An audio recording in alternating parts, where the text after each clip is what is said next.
To make over sa crunch time si Bol Bol. Na-survive ng TNT ang late run ng Meralco Bolts. Another high-scoring game para kay Bol Bol. Almost triple-double. Black party pa sa game. So eto na nga ang Game 1 semifinals matchup sa pagitan ng TNT, Tropang 5G at Meralco Bolts. Gandang laban nga nito sa pagitan ng dalawang sister teams. On the way na nga itong si Bol Bol na makuha ang kanyang Best Import Award this conference. Pero kailangan nga niya ng local support para sa chance na matalo ang malakas na team ng Meralco Bolts. Well, to start the first quarter ay nakuha nga kaagad ni Bol Bol ang opening basket sa pagsisimula ng opening frame sa kanyang naging low post jumper. Pero agad din naman niyang sinagot sa kabila ni CJ Cancino sa kanya namang naging elbow jumper. Agresibo nga kaagad itong si Bol Bol offensively sa early minutes kung saan panay nga ang atake nito sa basket. Tinetake advantage nga ni Bol ang kanyang length at height advantage laban sa depensa ng Meralco sa ilalim. Dahil dyan ay nakapag-generate nga ng run ng TNT sa midway mark. Nakaka 12 points na nga so far itong si Bol Bol kung saan hindi nga siya kayang pigilan ng mga defender ng Bolts sa loob ng paint. Grabe naman itong ginawa ni Kelly Williams, turning back the clock sa kanyang putback two-handed dunk mula yan sa naging mintis na layup ni Jordan Heading. Umabot na sa 9 points ang lamang ng Tropang 5G with under 3 minutes. Step up na dyan sa kanilang opensa sa Heading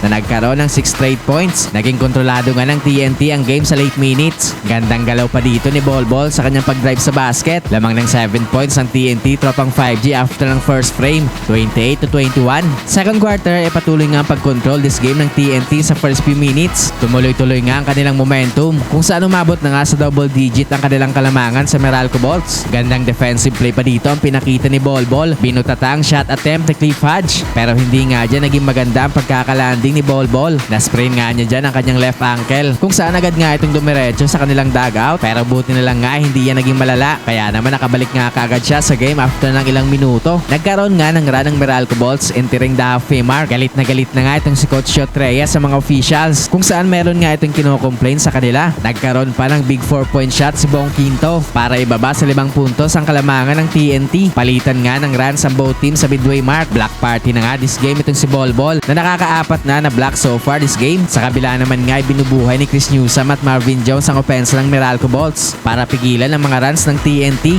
Magtatapos nga ang first half na 4 na puntos na lang nga ang kalamangan ng TNT, 53-49. Third quarter ay nakukuha na nga ng Meralco Bolts ang kanilang rhythm sa opensa. Nagkaroon nga sila ng 5 straight points sa early minutes para makuha ang kalamangan sa Tropang 5G. Dikdikan na nga itong labanan ng both teams entering the halfway mark kung saan madalas nga ang lead changes at deadlock. Another block shot kay Bol Bol sa tira ni Cliff Hodge. Nakaka 6 blocks na nga so far itong si Bol this game. Pero grabing sportsmanship nga ang pinakita dito ni Bol Bol. Tinulungan makatayo si Cliff Hodge. Tumuloy-tuloy nga ang back and forth offense ng both teams hanggang sa late minutes kung saan magtatapos pa nga ang third quarter. Natabla ang score sa 69 points. Fourth and final quarter ay nagkaroon nga kagad ng fortunating start ang Meralco Bolts sa early minutes. Pero agad din naman nga nagkaroon ng sagot ang Tropang 5G. Umiinit na nga ulit offensively itong si Bol Bol na nagkaroon ng back-to-back slam dunk. Pinosterize pa si Brandon Bates. Step up na din nga ulit offensively si Calvin Oftana na nagkaroon naman ng 5 straight points. Dahil nga dyan ay nagkaroon nga ng 6-point lead ang TNT sa midway mark. Tumuloy-tuloy nga ang mainit na opensa ng Tropang 5G. Another 3-point shot para kay Calvin Oftana kung saan nakaka 14 points na nga siya so far this game. At hindi nga nagtagal ay umabot na nga ulit sa double digit ang kalamangan ng TNT